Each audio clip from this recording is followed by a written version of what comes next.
These muses truly showcase elegance, confidence, and the spirit of today's celebration. Creativity meets circular economy. Dito sumentro ang disenyo ng damit na isinuot ni Aliyah. Maniwala kayo't sa hindi, ang mistulang bolga na yan, gawa sa bubble wrap at mga sachet ng fabric conditioner. Tatong araw na binuo ito ng Kalipi Women's Organization sa selebrasyon ng Women's Month ngayong Marso. Was inspired po sa everyday waste po.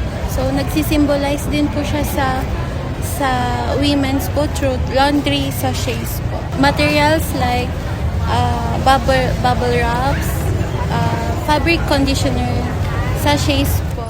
Ang nasabing damit, inirampa sa Eco-Fashion Show ng City Social Welfare and Development Office ng pamahalaang lungsod ng Baguio noong Martes, ika-10 ng Marso.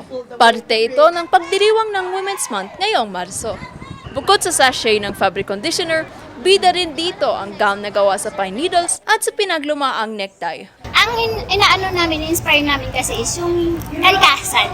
So, 'di ba, ang ano natin ngayon sa kalikasan is ang ano na natin, hindi na tayo maayos, puro basura, ganun. So, kaya namin green kasi kalikasan, yun yung nasa steam namin.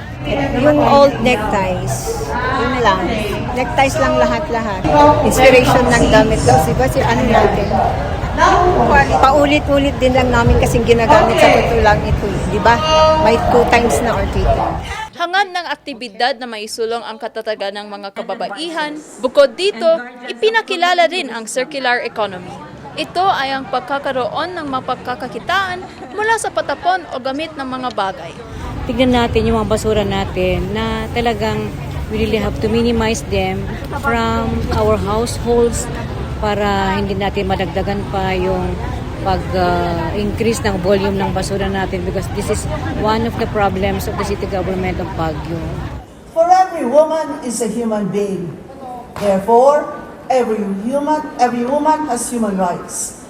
This includes the right of every woman to be treated equally with men and the right to be a participant in every human endeavor. Layon din ang aktibidad na bigyang halaga ang mga kababaihan pagdating sa circular economy ng lungsod at para din mabigyan sila ang pagkakataon ipakita ang tunay na girl power. Naomi Ramos, RNG News.